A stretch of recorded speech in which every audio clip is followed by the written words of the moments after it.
And welcome into the Week 15 Countdown Show. I'm your host, Ian Power, joined as always by Matt Vitale, Frankie Santiago, bringing you guys our takes on the Week 15 slate, as well as our starts and money picks of the week, and a beer from Smutty Nose this week for our beer of the week. I picked this one, so I'll go ahead and, Vanna White the can. It is a beer from Smutty Nose called Drops of Dawn. It's a tangerine IPA. I had never heard of tangerines being used in brewing IPAs before. I mean, really, I think the only beer I can think of that even uses like something from that family is Blue Moon, I guess. Orange beer. There's a lot of I know, but I don't drink a lot of fruit beer, so I don't. This is new to me, Frankie. The only fruit beer I drink is blueberry beer, and that one raspberry sour that I once found that I can't remember the name of. Purple Haze, I think. Yeah, there was raspberry lager. Yeah. It kind of tastes like a very fancy brass monkey. That's my note on it. Kind of, yeah. I mean, it's an IPA and orange juice, basically. So, yeah, I think it's good. I mean, I love tangerines. I love beer. I think that they work well together, so good taste. Smutty Nose is a consistent product. Frankie, any? Not my thing. Not your thing? Okay, cool. More for me. Before we jump into the slate, I'm just going to break down some news. Because we're doing it a day later, we had the advantage of getting all of the Friday practice reports in. I just wrote, because there was a ton of them, and some of them were kind of obvious, I just wrote down the ones that I felt were impactful. If I left out any that you guys think are impactful, feel free to bring them up.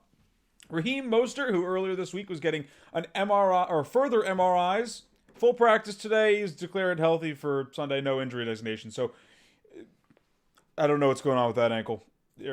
He's Wolverine, I guess. Brandon Cooks, another guy who was looking like he might miss this week, full practice off the injury report. Good to go. Duke Johnson, DNP, questionable for Sunday. James Conner, quad, limited practice, questionable for Sunday. Austin Hooper, neck. This one's surprising. Full practice, questionable for Sunday. Not usually what you see on usually if you can log a full practice, he's good to go. But full practice, still questionable, so people counting on Hooper this weekend, you're going to have to check that Sunday morning, see if he's out there for warm-ups.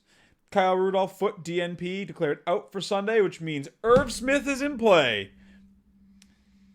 It's always nice when you get Irv Smith in play, because he's just he's a real, especially on DFS, he's a real nice, touchdown dart throw, basically. Stafford, rib thumb, limited today in practice, questionable for Sunday. Kenny Golladay, hip, didn't practice all week, ruled out today. So, looking like Kenny Galladay's season might be done at this point. The Lions are officially talking about that now, which makes me wonder, what the hell were they thinking when they didn't just put him on short-term IR, 6 weeks ago? Yeah, honestly, it sounds like this team's just packing it in right now and kind of getting their off-season started.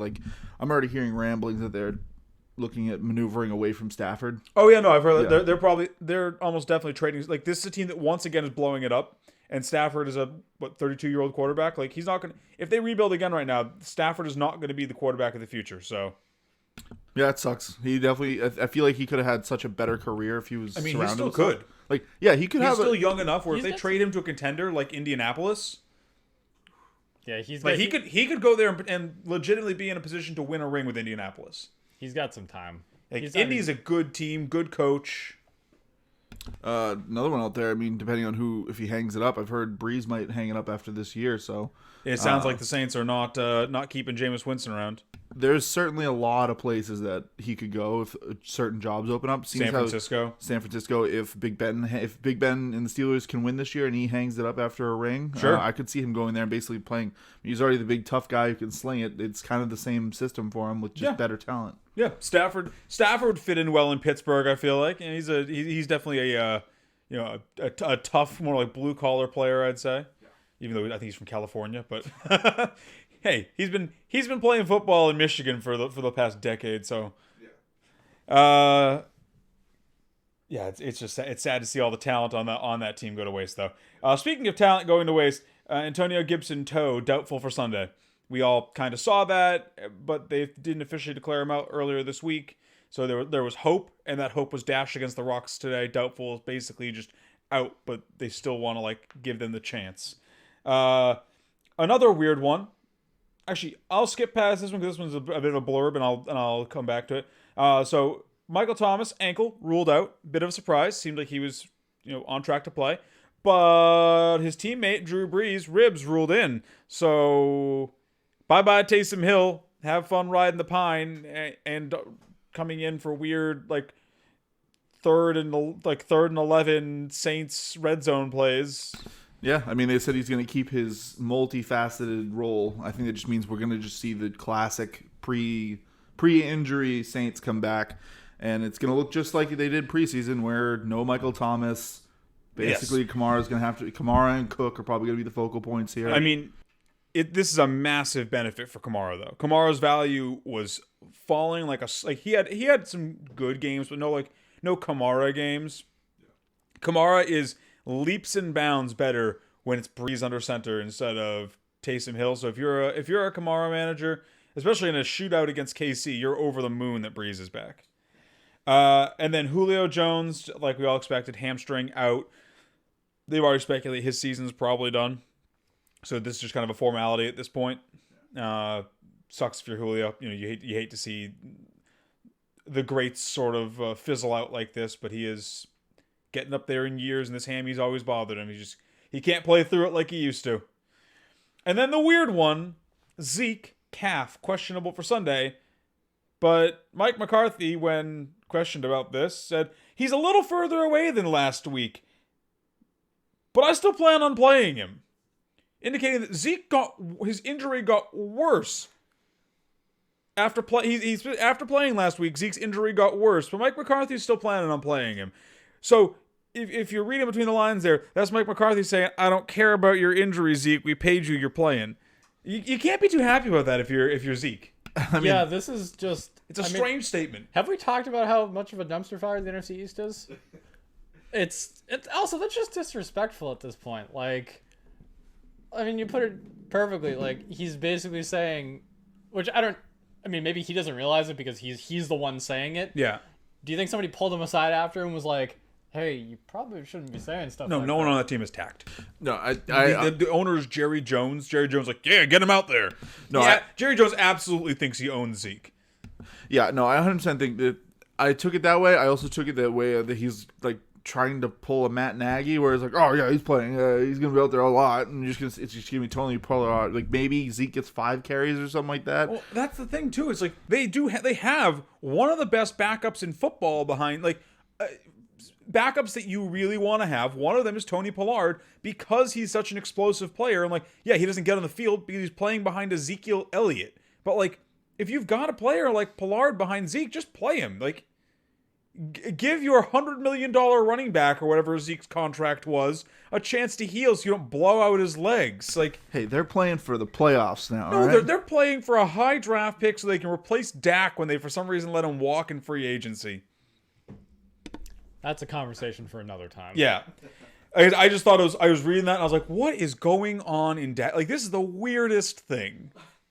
I have no words for what is going through the mind of that man. Probably just lots of cheese. Dak's just he's sitting there on the couch they really need me. This is crazy. Honestly, if you're Dak, you gotta just be I just want to get the hell out of Dallas. There's no way Dak wants.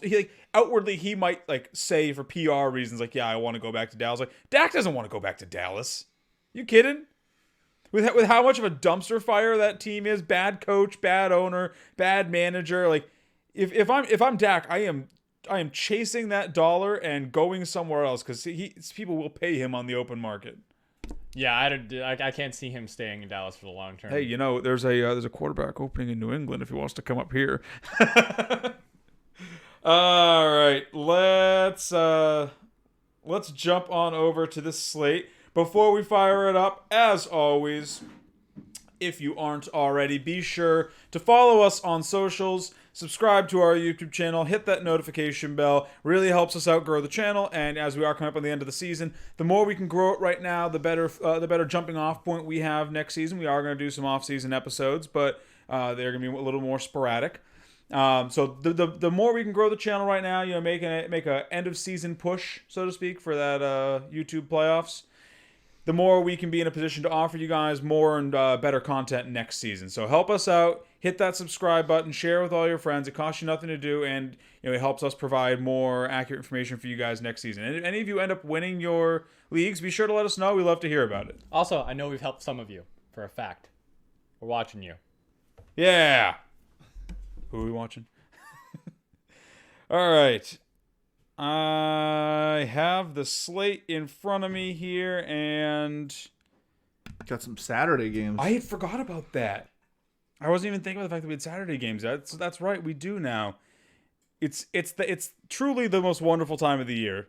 2020 is on its way out, and we get Saturday football. And the first one's going to be a blowout. Bills Broncos. Bills are traveling to Denver to go after that 49-point total. The Broncos are only 5.5-point home dogs, which if you're, factoring out the 3-point home bias, they're 8.5-point dogs. I don't see a path for the Broncos to win in this one. There's not a lot of games where I'm like, there's usually like 1 or 2 a week, but this one's just like, yep, nope, they lose. Like, the Bills are just better in every facet of the game. Yeah, like I said, I think the defenses are close enough to be a wash, but the Broncos defense has taken a step back since they lost AJ Boye to Peds. True, but I think yes, I think this one's mostly set in stone. But just because we saw what they did last week, they have to do that basically again, but better. Yeah, like I don't trust. I know you love him. He's got dirt on, like blackmail on you or something, or he's your secret love child. I don't know, but like Drew Lock isn't going to be able to keep up with Josh Allen in this one. Like the Broncos' weapons are just like. Actually, I'll give it. The Broncos have a better running game than the Bills. Finn, that's it. I think there's a good bunch of startable Bills in this one. Obviously, I like Josh Allen. I like Stephon Diggs. The thin air in Denver means that that deep ball is going to be just a little bit more dangerous. So I like the long score in this one. Diggs look great too. Beazles is always good, and because the long ball is a little more dangerous in this one, I'm fine rolling Gabriel Davis out there and praying for just a 75-yard strike. Yeah, I think if you need a flex start, Davis was somebody I was looking at this week personally. And he's not the first option on that team, obviously, with Stephon Diggs, but yeah. It's kind of just he's the third option because he is behind Beasley and Diggs, but he's been a nice dart throw when you need him in good matchups. He's shown the ability to score. Yeah, I don't know if I would. I'd have to be kind of desperate to use him in redraft, but I'm definitely looking at him in DFS this week, especially if I'm running any Bills stacks, which I might be, because they're an easy team to stack. There are players on the Broncos you can run it back with. I think someone that is interesting to me to run it back with this week, and not a play that I do often, but I think it's legitimate this week, is Noah Fant. I think that Noah Fant is a legitimate option to. I love him in redraft this week. He's in a good matchup against the Bills. I think he's a legitimate option as a run back candidate if you're trying to game stack this matchup. Jerry Jeudy's fine, I guess. If Melvin Gordon plays, then I'm in on him. He's been off and on good this season. Actually, news of Melvin Gordon that came out this week that I forgot to mention, but he officially got arraigned for his DUI, and there's gonna be the NFL has announced there's gonna be no suspension for him until 2021. So you don't have that hanging over his head anymore either. What Broncos are you guys looking at? Honestly, for me, it's Fant's the big one. Because he's the home run player. I think that he is the most talented player on that team as far as receiving goes. I might take a dart throw on Jeudy, but I still think that Jeudy is the more talented receiver. Fant is just much more athletic. Fant also gets to play in the tight end slot. Yes, that's a big thing. No, for me, this is just Broncos side. Fant, Melvin. That's it. I'm not getting cute with this matchup. Fair. Yeah. Next one on the docket. 51.5-point total. Carolina Panthers, Green Bay Packers. Panthers are 8-point road dogs in what seems like a I am legitimately shocked this is not a double-digit deficit for the for the Panthers with how we've seen them playing over the last couple of weeks and how we've seen the Green Bay Packers playing. Like, realistically, is there any way that the Packers don't hang at least 30 on this team? The Packers look really good. Yeah, and as like Rodgers is on a revenge tour to prove that the Packers are stupid for hating on him all this time and not giving him weapons and drafting a quarterback in the first round. And the fantasy points and real life scoring are there to back it up. I mean, Rodgers is playing like Pat Mahomes. Yeah, I didn't even realize how much Rodgers was popping off until I looked at stats last week. It's actually kind of crazy. Honestly, he's one of our better preseason calls. Yeah. Yeah, maybe it's somebody out there who put him as their number 2 quarterback on the season, or somebody. But anyways, Yeah, what did he make that call back in like March? yeah, I did call the return of the old guard a bit, but it is pretty funny too. And looking at the line here, the probability right now through through DraftKings, 23% chance to win this game for the Panthers. That seems high. I was on the low side just because like. I don't think it's going to happen. 23 just feels low to me. I mean, no Christian McCaffrey. Like, that's the big one there. I don't see a way for them to score as many points as the Packers without Christian McCaffrey in the field. I love their receiving options. They're not all going to be able to be covered by, someone has to get the nickel corner, basically. Yeah. Honestly, I think it's a pretty good matchup for Robbie Anderson this week. Yeah. I love Mike Davis because the Packers don't cover running backs because they don't care. Yeah, they just don't care. You aren't going to win with a running back unless your running back's name's Derrick Henry or Dalvin Cook. Like, if you aren't facing one of those two guys, you're not impacting the matchup to the point where the other team's winning because of him. Like, Mike Davis is a smash play this week. I like Robbie Anderson. Are you guys in on, let's say you're a redraft team and you've got DJ Moore or Curtis Samuel. Are you guys starting them in this week against the Packers? I might throw DJ Moore in there. Curtis Samuel, probably not. I mean, in DJ Moore, there's a line, too, and it's basically what I have available. I mean, Curtis Samuel, we have seen him get increased work with Noah McCaffrey back there, where he does get more touches out of the backfield, too. So there is a little bit of a floor, or like a rushing floor there with him, I feel like, but I'm kind of with you. Yeah, I mean, on this one, I do respect that passing defense from the Packers. I mean, it's only 12th in the season, but I feel like the stats don't play it out there. Like, they have the ability to really shut down a team. But just because of the nature of the scoring, and I think that there's going to be a lot on the Packers side that the Panthers are going to have to throw the ball a lot. So I think that there's going to be opportunity, especially for a guy like Curtis Samuel who has home run ability, to bring in some big points. DJ Moore, if I'm playing him, I'm not happy about it. I probably would rather go with Curtis Samuel at this point, just because if I'm trying to win a week, I think Curtis Samuel's the guy to win you a week. DJ Moore's just gonna be the guy that's like, cool, I got 6 points and I still lost. Yeah. I definitely agree. Like the chances of a big score are probably lowest for DJ Moore. This one is another one where I'm kind of surprised about the total. I figured it'd be a little bit higher, given that neither of these teams play defense. Tampa Bay Buccaneers, Atlanta Falcons, switching over to the Sunday games now. 48.5 point total. Falcons are once again, and also this one has technically a bigger spread than the previous one. Falcons are 6-point home dogs, so read 9-point home dogs, or neutral field dogs, I guess.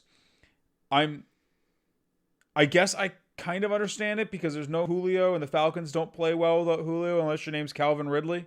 Like, he's the only Falcon who does better with no Julio. But I don't know. I just like the Buccaneers have shown they're a terrible defense. That we thought they were good coming out of the gates. They had a couple good games, and then it all fell apart. The Buccaneers don't have Ronald Jones this week. I feel like there's going to be, like, the Buccaneers are going to have to throw because their running game's terrible. And the Falcons have the corpse of Todd Gurley back there. So they're also going to, like, this is just going to be all air, no defense. Yeah, just looking at the stats on this one, like, this is the number one rushing defense against the 25th. Like, the Falcons have the 25th rushing offense this year. And only worse is the Bucs with the 26th ranked offense. Like, this is all air, but I think while the Bucks' air defense is not great, the Falcons is that much worse. They're 30th on the season.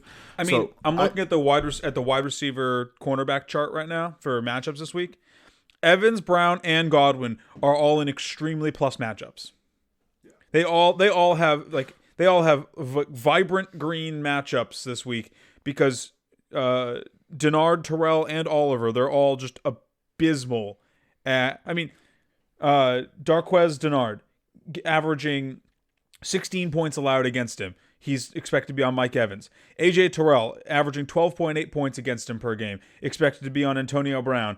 And then Isaiah Oliver, the best one of the bunch, on a fantasy points basis, allowing 11.9 fantasy points against him. He's expected to be on Godwin. So it's like all three of these guys are allowing double-digit fantasy points per game. Yeah. Like, ugh. It's so bad. And then you look down at Tampa Bay. You know, Julio Jones was going to have Carlton Davis on. I imagine he goes to Calvin Ridley now. Carlton Davis is allowing 16.7 per game. Russell Gage probably now gets Jameel Dean, who allows 11 per game, and that means that someone like Christian Blake is going to get honestly Tampa Bay's best corner, Murphy Bunting, who is at least keeping it in the single digits. Yeah, I expect this one with how we know that this offense breaks down without Julio out there. They're probably just going to blanket two guys on Ridley all game. Like, there's no reason not to, because there's no other way that the Falcons can really generate offense. Sure. Yeah, I'm comfortable starting pretty much all pass catchers in this game. I mean, it's... What about Hayden Hurst? He's been getting the targets, but he has not been coming down with them. That's been a question mark. Yeah, he's been an interesting experiment this season. I was very high on him coming into the season, and I don't know if it's just dysfunction in Atlanta or if he's struggling to learn the system or what, but for whatever reason, he's been getting the targets we wanted him to get. Like, the process was sound. He's been getting the targets. It just hasn't materialized into fantasy points. Are you guys starting him this week? I'm going to continue with no. The points aren't there. This is not the time to hope he turns things around. Granted, this is a bad... He is a floor play too, so... He's a floor play, and I think there's other guys out there I'd probably rather have. Like Irv Smith. Irv Smith. I'll go for Irv Smith in this one. Like, there's options out there. You should have been preparing for this. If you're in the playoffs, you weren't surprised by this. Your last few weeks, you should have been looking at a couple of good matchups to either avoid a tight end with or just grab a... Tight end is just a wasteland. Yeah, you just got to grab... If you didn't take Logan Thomas, the 80 shows that we said it, we're going to be saying it until he retires, probably. I kind of want to go back and watch all of our waiver shows this season and see if Logan Thomas was our most recommended player. Because, like, there were a couple players that got mentioned in multiple shows because they kept just being out there and being relevant. I feel like Logan Thomas was, like... He must have been in at least 4 waiver shows. Yeah, I think there was one. I think it was like... I think it was Hawk was out or something like that, and I started him like, he at least got targets. And we're like, I guess you can start him. Like, we were like very hesitant, and they were just like, all right, they'll just keep throwing the ball to him. He'll get you 50 to 60 yards and maybe a touchdown. Like, also, I'm looking at this cornerback wide receiver chart right now, just scanning through it. My absolute favorite name on this chart. He's a Carolina cornerback named Corn Elder. Ian, what's the next matchup? Sorry, I had to go over that. New England Patriots, Miami Dolphins. Skip. Right? No. 41.5 point total. It's basically a coin flip spread. No Gesicki. Parker's questionable. I think that... the Patriots should win this one. Yeah. But, like, and you know what? It's going to be an interesting football game. Winning this one is critical to the Patriots making the playoffs, so they're going to be coming out and swinging for the fences. The Dolphins are hurt. There's no one I care about in this matchup for fantasy purposes. And once again, our rookie quarterback is going against Bill Belichick. Yes, starting Patriots defense. Yeah, actually, you're right. The Patriots defense is a great play this week, as they are basically every week. Yeah, the only downside for the Patriots defense is that it's in Miami, and Miami plays the Patriots much better when they're at home. There's nothing on this team that scares me. Their two best options are both hurt.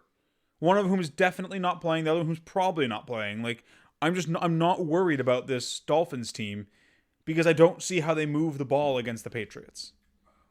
I mean, I guess the issue could be the Patriots also might not be able to move the ball, but I'll trust the Patriots defense to win out there.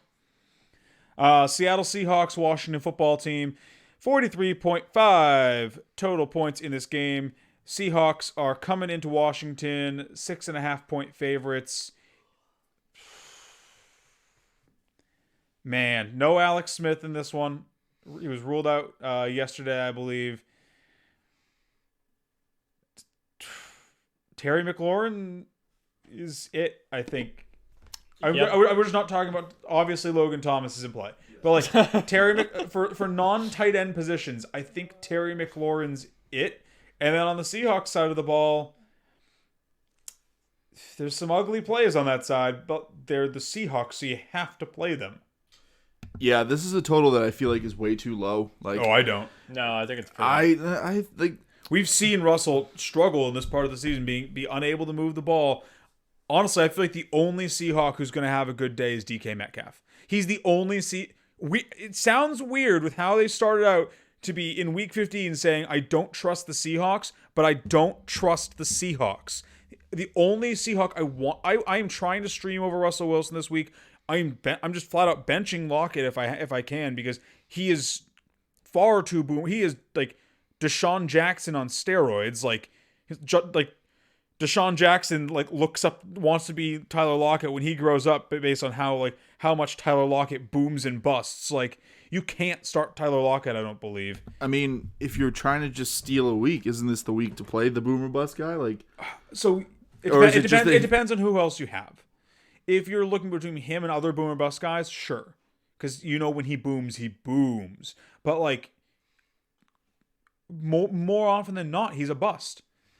I mean, I don't have it in front of me, but I can pull it up real fast. While I'm looking that up, what are you guys' opinions on this? Is there any other Washington football teams you play, or what Seahawks are you guys legitimately looking at playing this week that I might be overlooking? No, go for it. Yeah, I was just saying, I'm more in on Lockett, just because, like you said, if he goes off, like he can just go off and win you a week, and it's kind of what you're playing for right now. On the Washington side of the ball, I am with you where it's just the two main guys. It's Logan and Terry. Yeah, I mean, Lockett's had 2 pop games this season. 2.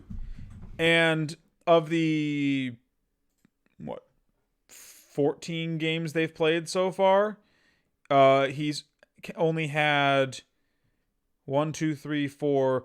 He's only had 5 games in double-digit fantasy points. I'm sorry, like I'm benching Lockett this week because he's more likely going to average you, especially against good defense. I mean, against good defenses, he's been terrible. The only defenses he's popped off against has been Dallas and Arizona, and that was before Arizona was playing well. Last couple weeks, when he played Arizona the second time, 67 yards, salvaged day with a touchdown. Played Philadelphia, 23 yards. Giants, 63 yards. New York Jets, a bad team that he should have taken advantage of, 52 yards. He's just too inconsistent, and the inconsistency is more likely than not going to kill you this week. I think. Yeah, I don't really like the boom here because, I mean, it's just such a small boom percentage chance. Well, that and the fact that the Washington football team without Alex Smith, basically it's going to be Terry or bust and Logan Thomas, but I don't think they're gonna get a lot of scoring done. Seahawks are gonna go up early. They're not gonna be throwing a lot, and we know Pete Carroll likes to run the ball. Plus, of all of the Seahawks receivers, Tyler Lockett has the worst matchup this week. He's supposed to draw Jimmy Moreland, who is so far the best cover corner on Washington. I'm sorry, I sit him this week. Playoffs are making gutsy calls. I think Lockett, if you're playing him, he's a name only this week. You're starting him with dreams of yesteryear. Fair. Like I said, I'm a little more comfortable starting him just because I feel like there's not as many options out there. But my only last thing I wanted to just put out there is I think this is pretty good news, I think, for Terry that Alex Smith is sitting, because all those targets that were just getting dumped off to J.D. McKissick are now going to be going downfield. Oh yeah, no, it's definitely a buff. It's definitely a buff for Terry. Yeah, I was just like, I want to put that out there because some people see like Haskins is just a downgrade. It is, I would say, it's an overall downgrade to the momentum of this offense. We're going to see more punting, but Terry's just going to get more shots at downfield. We saw Dwayne Haskins support Terry and basically no one else. Yeah. Like if there's one thing I trust Haskins to do, it's to target Terry 9 times. Next game on the slate should be going back to some scoring with this one, even though the Ravens are missing Malcolm Brown. What a disappointment he's been this season. 48-point total. The Ravens are 13-point home favorites. You heard that correctly. 13 points.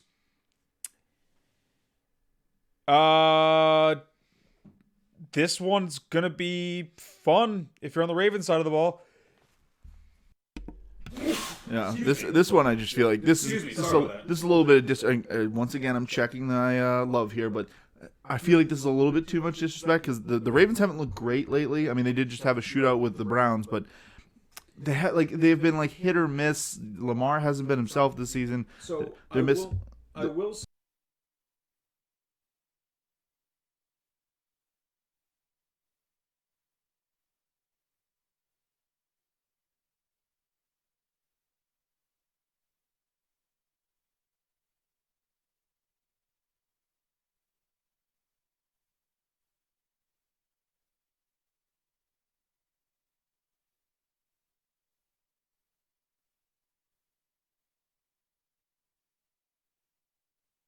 If you're Mark Andrews, I expect Mark Andrews to be able to find the end zone, probably once in this one, maybe twice if they get stuffed and they just try to do like a dump off. Yeah, I think those are the three big guys I'm looking at. Watching that Browns game last week. Yeah. I mean, we saw Lamar come out of the locker room, throw 3 straight passes to Andrews, and then they ended up winning the game off a Justin Tucker kick. But It's like Lamar looked good when you let him run again. Like all of a sudden, not that he's a running primary guy again. He's able to make defenses respect him, and then he can complete his poorly aimed passes. I mean, as important as it is, at the quarterback position to be a pass thrower that's competent, I think that they need to just let Lamar be what Lamar is. If he wants to work on it, which I mean, I assume he does, he can work on it when he wants to. Yeah. But just let him go. We saw it the first season that he played. Let him go out there and just slang the rock or run the rock. I will say I agree with Vitale a little bit though.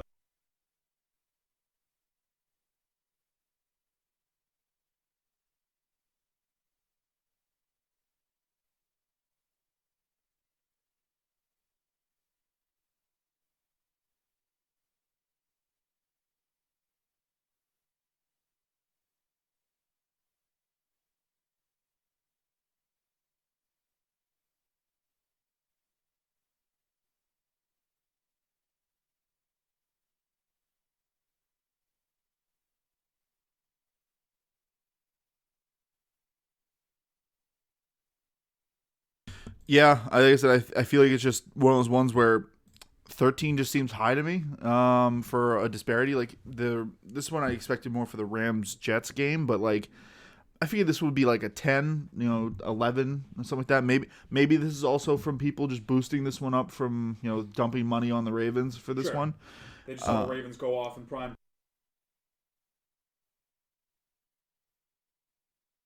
But yeah, like you look back, I mean, Gardner started this season out pretty well. Like his completion percentage was there. He was averaging. He was almost getting 300 yards a game. He had 1, 2, 3. Like, he had 3 games. Basically broke his hand. Yeah, he was averaging just shy of 300 till he went out. Like he had. There's a path to Jaguars points in this one. So I'm not shying off them too much. I think this is gonna be a mid-scoring one. It's not gonna be high, but I think it's like 45. 48's a respectable total. Yeah, so the total might be accurate. I think the disparity in points. I think the Ravens aren't gonna score that much. I think the Jags are gonna put up some stuff. So you'd bet the Jags to cover then? Yeah, I would take the Jags. I'd give them plus 13 and just let's see what happens. I mean, plus 13 is nice. They basically have to not lose by 2 touchdowns and they're good. Next game on the slate here: Texans Colts. Texans are 7.5-point road dogs in this one. 51.5 total. The Jonathan Taylor train continues forward. Like, man, has he looked good. He's looked like what the Colts drafted. It's almost like they should have been using him like this all season. But I'm not salty. You are. Ian, I'm sorry. Do you really? Are you a big Jonathan Taylor fan? I love. He's so fun to like. Especially like he's small. Obviously smaller than Derrick Henry, but he reminds me of Derrick Henry with how he runs because it's just like he just keeps like just whacking the defense with his body, and like eventually they just like are a little slow to the hole because they don't want to hit him again, and he's just gone because he has amazing speed for a guy his size. Like he's a talented pass catcher, which is something that Henry doesn't have. Like talented pass catcher, he's a talented runner. He's starting to show good vision, which was his gripe earlier in the season, was that he wasn't seeing the holes properly. And the Texans are letting up more fantasy points than any team in football to running backs. Taylor's going to feast in this one. I don't know what else. Like, unless Frank Reich pulls some Shanahanigans and decides just let it be a Nyheim Hines day or something. Like, Frank Reich is going to have to be the person that gets in Jonathan Taylor's way because no one else is on the Texans side of the ball. Yeah, I actually really like Nyheim Hines for this one. I think he's actually reasonably priced in DFS, and I think that. Well, I mean, he still gets enough run that he's going to have some value this him week. And Taylor could both go off in this game. I would not be surprised. I think it's mostly going to be We've seen it before. The passing down work he can get. So PPR and half-point PPR formats, he's good. And he's also he has the moveset that when they get down close, if he gets a ball thrown his way, he can take that 15 yards to the house. Yes. Like, he's a red zone threat from a long red zone threat. The Colts are a little bit like discount Browns right now, where they just have they have two good running backs, and one of whom two good running backs, both of whom can catch, and one of whom is more of a catching specialist right now. They just need to play like that. They need to let Taylor do all of the Nick Chubb stuff and let Hines do all of the Kareem Hunt stuff. Colts side of the ball, you're sitting everyone not named Brandon Cooks and probably Kiki Kuti in this one, right? I don't start Deshaun Watson in this game. I don't trust him. He's been good this season, but I still don't trust him in this matchup. I trust not against the Colts defense, no. I trust Brandon Cooks because he's healthy. He's been officially removed from the injury report, so I trust Cooks. The target volume is there, and then as we've seen basically all season, at least since Bill O'Brien left, the secondary receiver on the Texans has also been able to thrive. They target their main two guys a ton and basically no one else. I'm rolling out Cooks and Kuti this week, and that's it. Yeah, I mean, the Colts have looked. I mean, at one point, I haven't checked. They still are the number one passing, rushing, whatever it be, defense in the NFL. Yeah, it's. I mean, I'm not getting. They've slipped a little bit in recent weeks due to injuries, but they're still up there. As far as quarterbacks, we go back to this earlier. You should have prepared. If you're a Watson owner, you should have a Baker Mayfield or a Jared Goff on your bench ready for this matchup. Given that it's also a good passing matchup for the Colts, do you guys, obviously you're starting T.Y. Hilton in this one, Pittman's in a good spot, do you guys stream Phillip Rivers in this? Both the running backs can catch, and we've seen that the running backs both have big playability. There's a lot of opportunity with all the speed and talent on this Colts team for long touchdowns. Which is especially nice if your league, compensates you for those. Yeah, basically with what I just said, as far as streaming over Watson, I would also probably stream over Rivers just because Would you stream Rivers over Watson? Yes. Yeah, I like Rivers, but I feel like this is a week where there's a lot of good streamers out there. Same. And honestly, I think the thing that I'm worried about the most with Rivers is that he doesn't throw enough because, the running backs have a day. Right, like I said, Jonathan Taylor can ruin his day because he's playing too well. Yeah, Jonathan Taylor rips one off to the house, you don't get anything. Yeah, if Jonathan Taylor pulls a Derrick Henry and just goes for 150 and 2, Rivers is happy. People who started Rivers aren't. Yeah, you could have an early season Goff day where he could look good. He can throw 275, no picks, and one touchdown. Or Goff against the Seahawks. Yeah, 306 and no touchdowns. Exactly. You could just have a day where he's coming out and he's directing this offense with authority, but they're just punching it in with their running backs every single time. Another matchup that's going to be decided by running backs. Detroit Lions, Tennessee Titans, 51.5 point total in this one as well. And another massive spread. Titans are 11.5 point home favorites in this one. Man, do I feel sorry for whoever has to go up against Titans players this week. Just blanket Titans players. Specifically Derrick Henry. But once again, A.J. Brown also has a fantastic matchup. These are two beasts of humans, and they are going up against, what's the opposite of a murderer's row? People that are packing it up on the field. Like a Build-A-Bear workshop. The Tennessee Titans, at least as far as fantasy and real-life matchups go, they get a Build-A-Bear workshop of matchups over the last couple weeks of the season. Oh, and people great. who've been rostering them all season are just yes, you know what's amazing? People that have, may or may not be sitting in this room that have Aaron Jones and Derrick Henry both going up against each other. You guys have like all 4 of the good running back plays this week on your teams. Yeah, it's gonna be a slugfest. I'm waiting for it. Like I can't even try and sit here and say bad things about Derrick Henry because this is literally Derrick Henry getting to play the meme of the SpongeBob meme of just I'm gonna head out. Like that's what it's gonna be. Yeah. Like, how are you supposed to perform on Detroit when they're packing it in right now? Like these defenders are gonna get hit like 4 times in the nose by Derrick Henry and be like, None of them just let him go. I don't care. None of them want to tackle him. 4 times the nose is that's a little much. They're coming onto the field like turnstile ankles ready. There is one reason to try in this game, and that's if you have a contract coming up and you want to be the guy who highlight reels Derrick Henry. Because if anyone who can full form tackle this man and like just a beautiful, just nice to the ground, even if it's for Hold on. Troy Polamalu doesn't play in the NFL anymore. I was that's what I'm saying. If someone's trying to be the next Troy, a guy who can hit like that, if you can just hit stick Derrick Henry, you can just sit down at the table and be like, I want all your money. All your money is mine. Like, no disrespect to the Lions defensive players, I don't think there's anyone on the Lions who can hit stick Derrick Henry. Nope. Derrick Henry's gonna be hit sticking the Lions if they get in his way. Other teams are gonna be trying to sign him to defensive end. They'll be confused watching the tape. They're like, I'm seeing someone hit someone else, but he looks like he already has the ball. He's going out of his way to hit them. What is he doing? Yeah, like I said, Derrick Henry could just be going off because people are trying to just freelance and be like, I need to make a highlight tape out of this somehow. Yeah, you say it's gonna make the SpongeBob meme. I'm leaning more towards the Simpsons gif of stop, he's already dead. Like this one's gonna be brutal. It's not gonna be pretty. It's gonna be brutal, especially if Stafford doesn't play. Like Stafford's already questionable. Kenny Galladay's out. Like I don't even know who I'm starting on the Lions. Like, can you trust DeAndre Swift this week? Nope, I'm not a line. There is not a line I'm starting. They are giving up. Actually, I do know who. I would start Kenny Galladay. Or not Kenny Galladay. I would start Danny Amendola if I have to, and that's it. I don't want to. I know, but like if Danny's good for points if he's out there. He's a little slot guy, and the Titans don't cover receivers. Yeah, I think the one way like Derrick Henry doesn't have a day is if AJ Brown has a day instead. Yes, is if AJ Brown and Corey Davis just have a day off of his yardage, like he gets them there, they punch it in, and then at halftime they're up 30 points, and like, well, Derrick will just sit on the bench. Not to be outdone.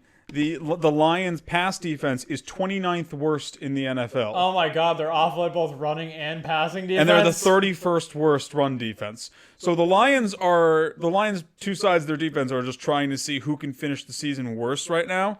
And I think this is a great week for them to really put that to the test. I think that Derrick Henry should go for the single game rushing record. Oh, that'd be great. We're going to table that. That'd be great. This next matchup, you guys have Alvin Kamara and Derrick Henry. You guys want to put a bet on which one finishes better? Both in smash matchups. Alvin Kamara's got his feeder of fantasy points back.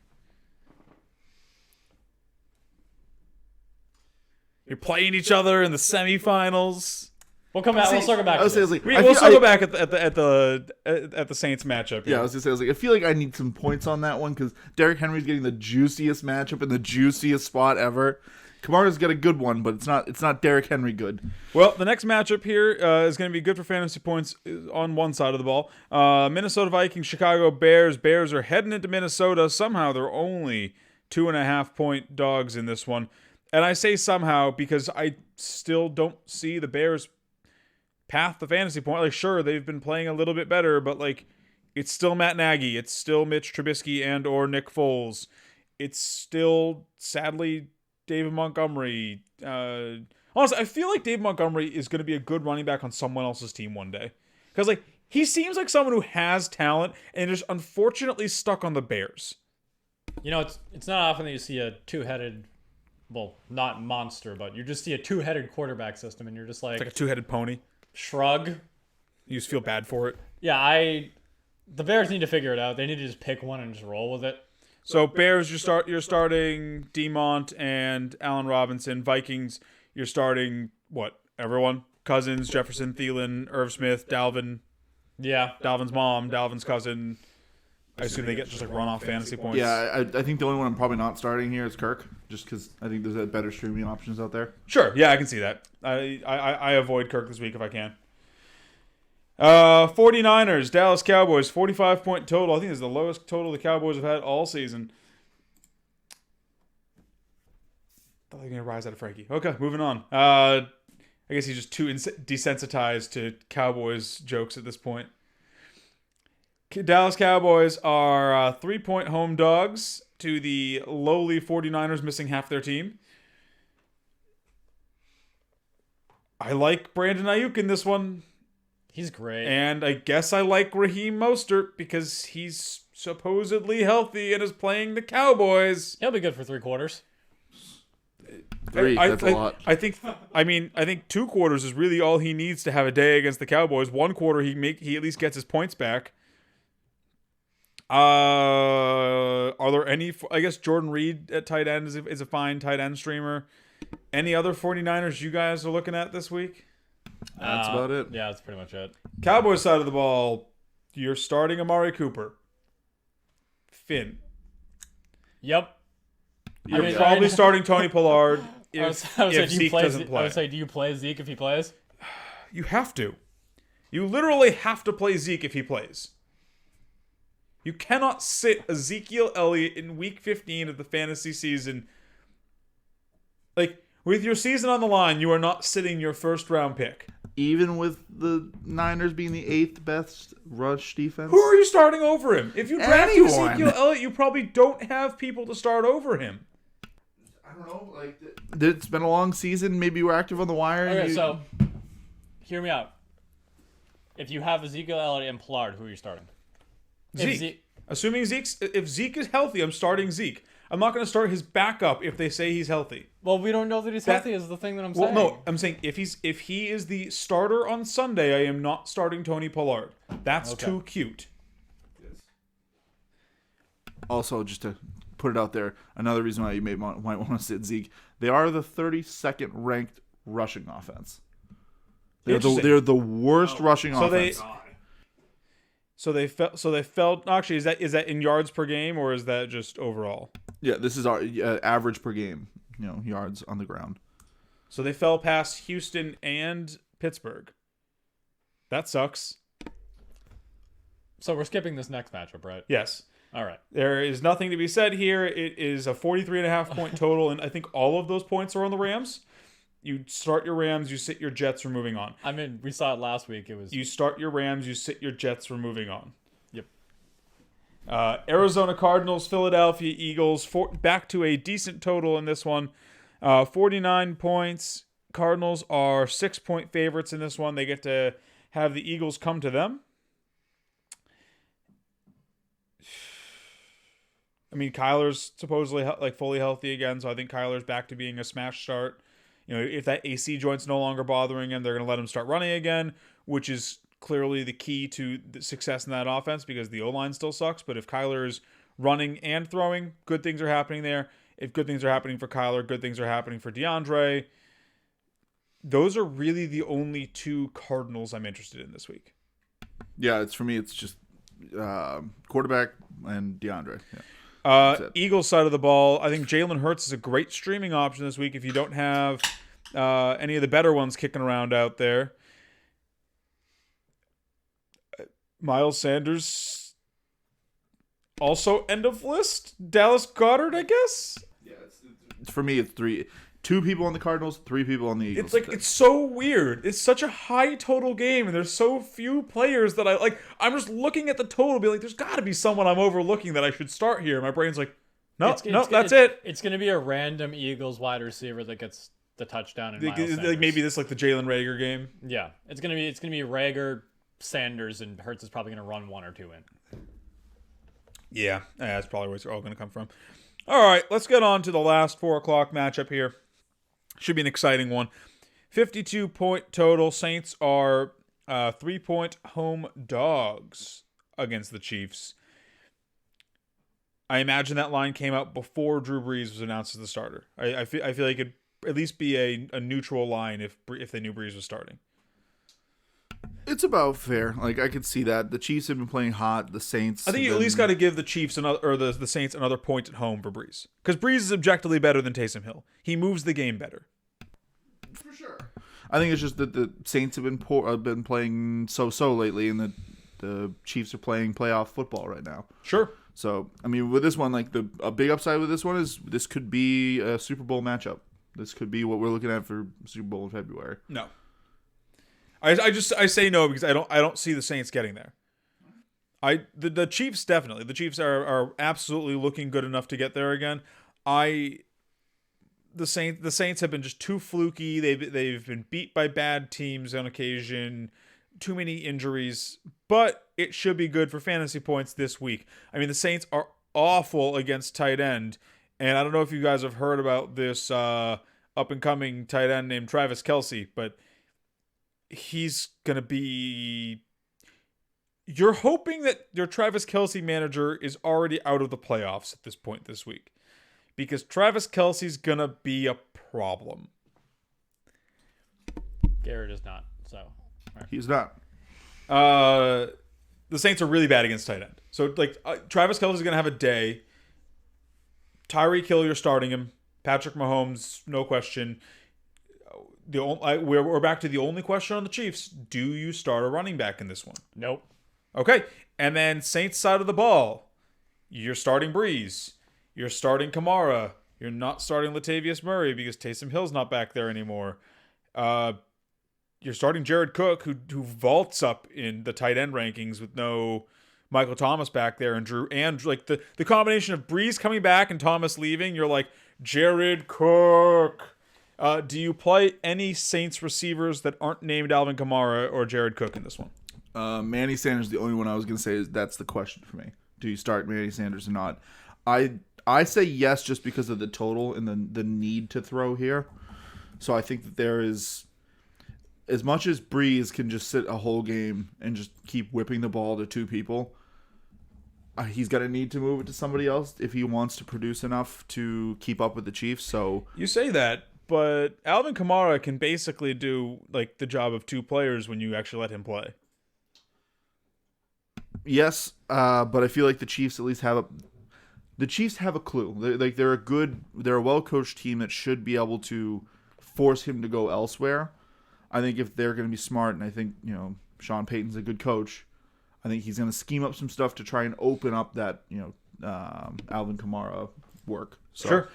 I'm comfortable starting Manny Sanders in a flex position this week just because of the total, mainly. I guess for me, it would depend on who else I have in my team.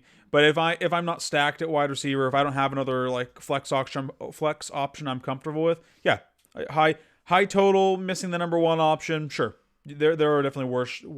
Wow, I cannot talk today. There are definitely worse options that you could go after. I agree.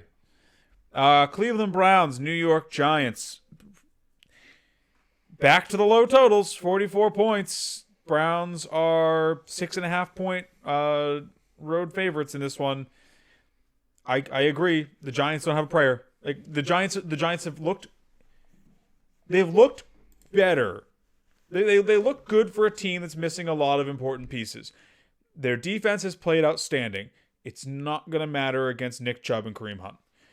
Baker's just not going to have to throw against this team because you can literally just win with your two running backs. Yeah, I'm thinking this is going to be one of those games where you don't want to start Baker in this one. Yeah, I was going to say Baker doesn't need to throw here. The defenses look serviceable. I think there's going to be a lot of turnovers on the Giants side of the ball. And then like you said, Kareem Hunt and Nick Chubb are going to feast. That's pretty much it for me. Yeah, I mean, so honestly, I'm willing to start Jarvis Landry this week. Xavier McKinney hasn't been a great cornerback, and he should be on Landry. But Landry's the only Cleveland receiver that I want. Yeah, honestly, for me, the two standouts this game is going to be the defense for the Browns, and I think this is going to be a Kareem Hunt game because we've seen the way they've used when both of them are healthy. Chubb gets most of the work to start the game, and then when the game gets out of hand and they don't need Chubb anymore, Kareem Hunt's volume goes way up. Yes. So I think that's what we're going to see. We're going to see Chubb probably come out just like he did in the last game, early touchdown. So you think it's going to be another Chubb and Kareem day? Yeah. I think it's going to. Honestly, I think Chubb's going to have a really safe floor this week because I'm projecting like a touchdown. Yeah. 60, 70 yards. Yeah, that's fair. But I think he's going to get kind of fizzled out through the game script. I think Hunt's going to feast because he's going to get so much garbage time. I feel like that's what's going to be. Yeah, garbage time is going to start at halftime. Yeah. Yeah, no, I'm with you there. I mean, this is one of the best rushing offenses we've seen in the modern NFL. I mean, Kareem Hunt is chugging towards 1,000 yards. He's at 772. Nick Chubb, even missing all that time, is at 881. I mean, we could legitimately see 2,000-yard rushers in Cleveland this season, and yeah, this reminds me. This game is going to help them move towards that. I love both of them as a start this week. Yeah, this reminds me of the Mark Ingram, Alvin Kamara Saints of a couple of years ago. I mean, they're honestly, the Mark Ingram, Alvin Kamara Saints wish that they were these Browns. The Kevin Stefanski Browns have an incredibly effective dual running threat. I mean, it helps that they have two, elite running backs on their team, but these guys are both electric. They're my favorite players on the field this week. Giants side of the ball, it's Wayne Gallman, it's Evan Ingram, it's no one else. Yep. And then the Monday night game, Pittsburgh Steelers, Cincinnati Bengals, 40-point total. Steelers passing attack, moving on. That's my take. Yes. Yep. Oh, and T. Higgins. He's the only. If I'm looking at a Bengals receiver, he's the only one. Yeah, but they're on their third, fourth string quarterback playing the Steelers. Yep. In No, time. there was almost no upside on the Bengals side of the ball. But if there is someone who if I'm forced to start a Bengal, it's T. Higgins, because as I've said in weeks past, one, he's the most talented receiver on the Bengals, the most raw athleticism, the most talent, and he is their end zone threat. So if anyone's going to catch a touchdown, it's him. That's it. That's all I care about on that team, and that's only because I like T. Higgins. There might be a little bit of personal bias seeping in there, but even there, I'm streaming over him if I have the option to. Yeah, I think that the process is correct. I just don't think there's you're gonna have to go pretty low on my list to get T. Higgins. No, his ceiling is low. He's his range of outcomes is 3 to 13 points this week. If he gets a touchdown, it's gonna be 4 catches, 40 yards, touchdown. He's down probably Chark level for me this week. Yeah, that's fair. All right, well, that'll do it for the Week 15 slate. Before we close this episode out, let's jump over to the starts and money picks. In Week 14, pulled away from Vitali a little bit more. I am now 29 for 56 on the season. I hit both my monies last week, missed both my starts, which honestly impressive given how safe my starts were and how risky-bisky my monies were. But, that's how it works out sometimes. Vitali got 1 for 3 last week. He barely missed on Brady as a start. Smashed on Ayuk, and then you missed your monies. And Frankie went 1 for 3 because he picks poorly. And shout out to Mike Gesicki. Yeah, shout out to Mike Gesicki for getting you your 1 point last week. To be fair, Aaron Jones should have been a smash. I will take it away to start this one. My starts this week are J.K. Dobbins versus Jacksonville and Brandon Ayuk versus Dallas. Dobbins, as we said, they're starting to take the reins off him a little bit. This could legitimately be versus a putrid Jacksonville run defense. Dobbins' breakout game. Don't sleep on it. You want him in your lineups if you don't have a locked and loaded option. Brandon Ayuk has been showing out every game he's been active for basically this season, and Dallas doesn't stop anyone, and Deebo is not playing. So no overthinking it there. And then my money picks, Russell Gage versus Tampa Bay at 4,700. As we went over when we talked about that matchup, Tampa Bay is putrid at covering pass catchers. Russell Gage is going to still have the benefit of having Calvin Ridley take the top coverage. He should be able to catch at least enough volume to make up his $4,700 price, because really all you need at that price, if he's getting 2.5, 3 times his salary, you're happy with that. He'll let you fit some of the big guns into your lineup. Jonathan Taylor versus Houston, 7,200, one of the big guns that I talked about. He's very affordable for what he's going to do bad things to this Houston team, and at 7,200, it's a bargain. I'll jump in just to bring it around the horn in reverse. So for my starts, I went with Jalen Hurts versus Arizona. I think he has a great floor this week. Basically, with him, the big question is, where does his passing work go? How high can he start having a more realistic numbers at quarterback, or is he still going to be more Lamar style quarterback, which we know can still score points? So I'm all in on him versus Arizona. My other start, T.Y. Hilton versus Houston. He has been feasting, similar to Ayuk the past few games, and Houston is not good at defense. So, he also has been feasting the past few seasons. Yeah. Like, pretty good football. He's pretty good. I mean, it's been a while since we've seen a really good T.Y. game. Not since Luck, but no, he's had some good ones this season. Well, yeah, I'm saying like previous seasons. Oh, okay. It's been a while. Like we had that stat. He hadn't had an 81-yard game since Luck was around, but he should be fine. Comfortable start against Houston. Sure. My money's, I'm going with a stack. When I saw Drew Brees was back, Drees, he is still cheaper, mainly due because they didn't know if he was going to come back or not. So $5,900 for him versus KC. Alvin Kamara, $74 versus KC. Great options for running it back. Kelsey could be a smash for you. So there's plenty of options for points in this matchup. I like this side of the ball because you know where the points are going because it's a very condensed tree. No, honestly, I love those plays for your money picks. As someone who plays a lot of DFS and does a lot of GPPs, the Saints are some of my favorite tourney stacks this week. Just because of the varied options that you can run them back with. So, yeah, that's a smash duo for your monies. Yeah, and like I said, just Breeze at 59. It's not He's cheaper than Taysom Hill. Yeah, it's not super cheap for a quarterback, but it's still you're getting a bargain. Well, no, anything under 6K is cheap for a quarterback because You start getting to backup range at 5,500. Yeah, these were that line was probably made before, Yeah, well, earlier in the week, Sean Payton was saying the Breeze wasn't coming back. Breeze wasn't coming back. They weren't going to rush him back for one game. Friday, Breeze is back. Yep. So you understand where the pricing is coming from, but savvy DFS owners get to take advantage of that. Yeah. My first start, AB at Atlanta. I mean, we already talked about how much that Tampa Bay offense is going to feast because Atlanta just terrible. Sure. Really good cornerback matchup for him. Again, Robert Tonyan against Carolina.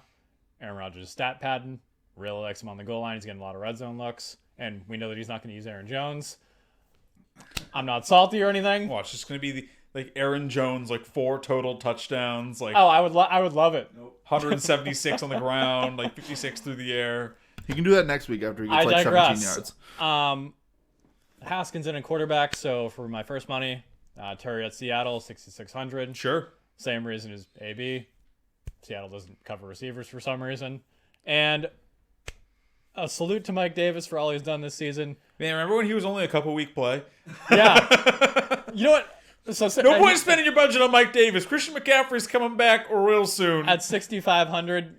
I could see him beating that injury return timetable and getting back in week 6. I mean, Mike Davis has been great this season. I mean, who could have thought that this would have been, all kidding aside, did you guys see this Christian McCaffrey injury being a season-long thing? Yes. And on top of that, I mean... I was touting don't take him as early as he was going in the preseason because Vitale and I have worked out a very sound process over the years of if someone gets a boatload of work over multiple seasons, they're due for regression, be it through just plain old regression like Zeke, or injury regression like McCaffrey. Or Todd Gurley, who was the great example that everyone was staring you in the face. But no, I actually kind of want to see if people just did a purely per game points where CMC would land. Because he would probably be a top 10 back with just, if he could just get his 4 games worth of points and just have it be points per game, not just total points. Because he smashed every time he played. Yeah, no, he was still good when he was on the field. He's just a lot of very impactful miles in a short period of time on those legs. Your car's going to break down if you're ramming it into trees. But yes, this is exactly why I was off CMC in the preseason and why I was on Team Saquon, because Saquon should have had fresh legs. He did not. Yeah, you know what, Frankie? I'm biting my own cyanide. Very sound process. I'm biting my own cyanide pill for that. 1 and a quarter. 1 1/3. I'm halfway through one. Okay, I guess it's me. I'm glad we condensed it a little bit today, so we aren't getting to this part at a minute or an hour 15. I want to take a moment to muse on the fantasy firestorm that's been sweeping Twitter since Sunday, when one Raiders running back who will not be named, his name has since been stricken from my mind and heart, I'm so disappointed because I loved him. I thought he was going to be a good thing for fantasy, and he's just, he's a fun player to root for.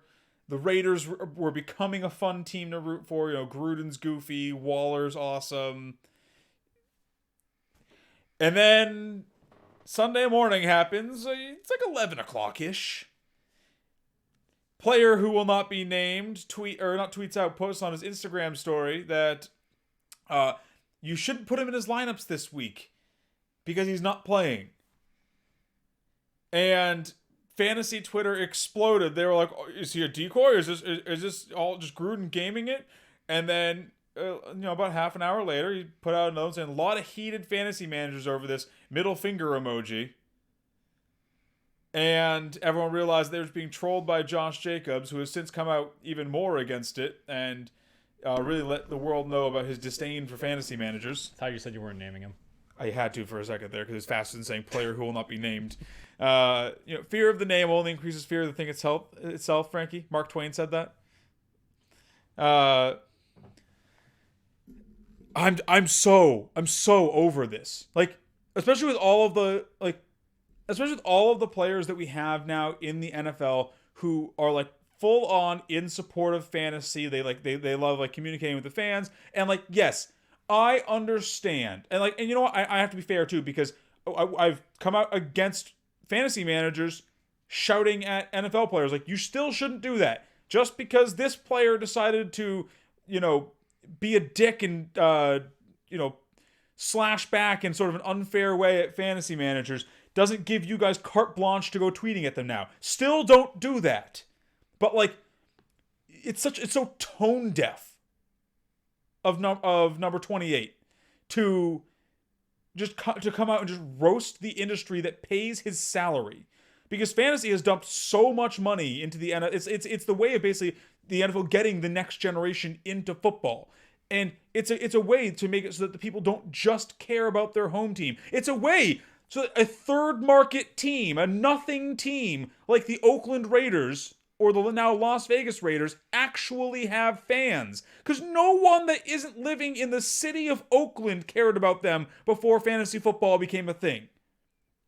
Like, you aren't getting you don't get a big second contract if you don't have fans all across the country shouting from the rooftops to be signed by their favorite team. Unless you are amazing. And even if you are amazing, sometimes you don't get that second contract as a running back. Like, what are you doing? Like, you have people on your team who enjoy fantasy, like Darren Waller. How are you this much of a loser? And I will, because like, when you're coming out and directly attacking a segment of your fans, and yes, I'm sorry that they have probably been tweeting at you and being mean when you get hurt or don't turn in a good game. Like, that's wrong also. That should never happen. It does. Someone needs to be the bigger man.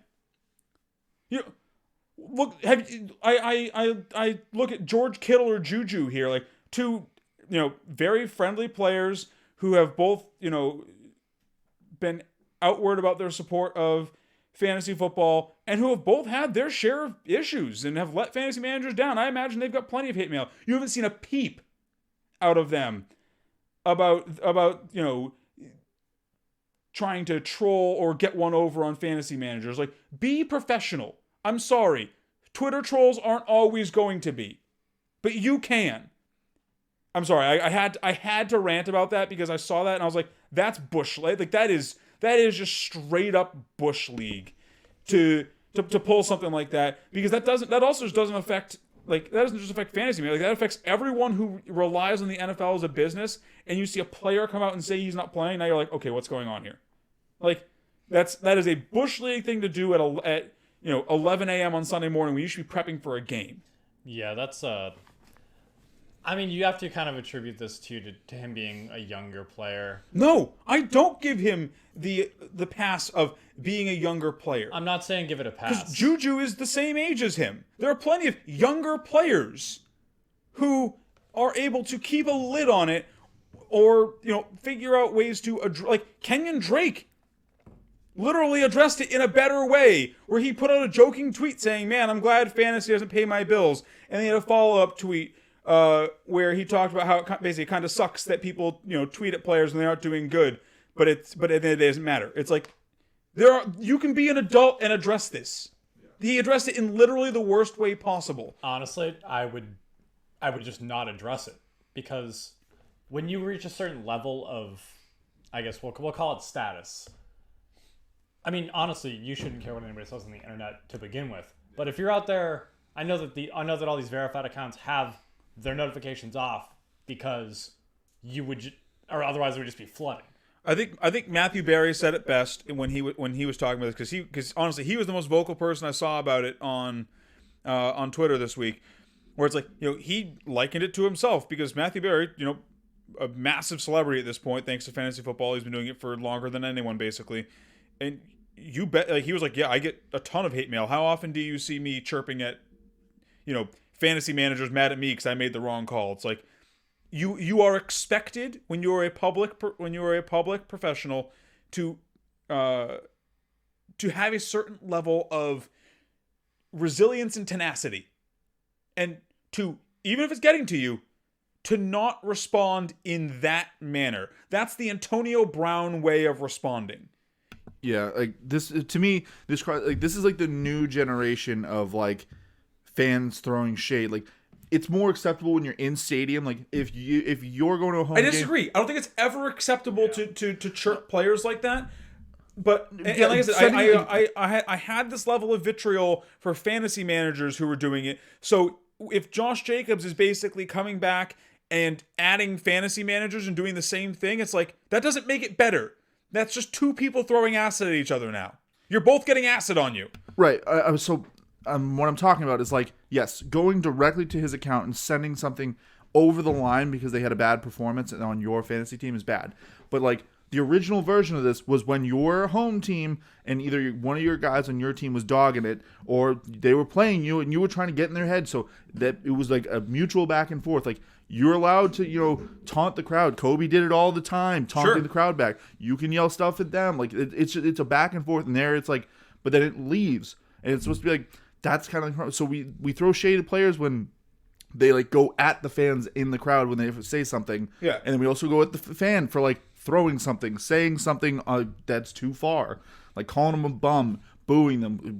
It's all within the purview. I mean, this is more towards like the people who like wish death and dismemberment upon the player, because like there is a fair amount of that type of level of anger that goes on. But like, they need to recognize that it's like, not only are we a good source of eyeballs and money for the NFL, but there's also a fair amount of DFS and redraft players who, when they win, if you were a big part of winning they'll donate a portion of their winnings to a charity that matters to that player. It's like, the fantasy industry pays the NFL's bills to a certain extent, and they a lot of them at least give back to the community if a certain player helped, like, literally got them over the hump and helped them win. It's like, you need to be more professional about it, and that does fall back on us as well as the fantasy community to once again to not at these players, because they're people too. They aren't just a person in like a faceless person in a uniform and a helmet. Like, they're also people. They don't deserve to have death threats sent to them because they played poorly. But like, I was very disappointed overall by it, especially by like, I was never like a massive JJ fan, but like, I thought he was good for the Raiders. He was good for football. He was a good running back. I was excited to watch him play for years to come, and like, I wind entirely out of my sails for him now. Like, don't care about him anymore as far as fantasy goes. The other little big thing just to tack on there is we buy their jerseys. Like, I would never buy a Jags jersey. I'm considering it now because of fantasy, also because of the personality. But like, I like for years, Tyler Eifert, purely because of fantasy. Gardner Minshew, another great one for fantasy, where he was coming out and just trolling everyone in a good way. It's like, draft me in the first round, you could win lots of Bud Light. Yeah, like, he knows he's not that great, and he knows he's not that great for fantasy, but he pals around with it. Like, it boosts jersey sales, which puts money back in your pocket. Like, yeah, it makes people outside of your market buy your jersey. I was pretty annoyed at this on Sunday. Safe to say, I can tell. Safe to say, Darren Waller will be the only Raiders jersey I continue to own for some time. All right, well, that'll do it for us for the Week 15 Countdown show. We do only have 1 week of regularly scheduled programming left before we get into the off-season schedule. So join us next week for our wrap-up show and our, our Christmas Eve show. We'll be filming at Christmas Eve. We'll be dropping Christmas, so... The Christmas video, we might go over some, just some end of year things, stuff like that, because that'll kind of be our cap of the season. Merry Christmas. We're giving you all a vidya. We'll see you guys next week, though. What accent was that? What accent was that?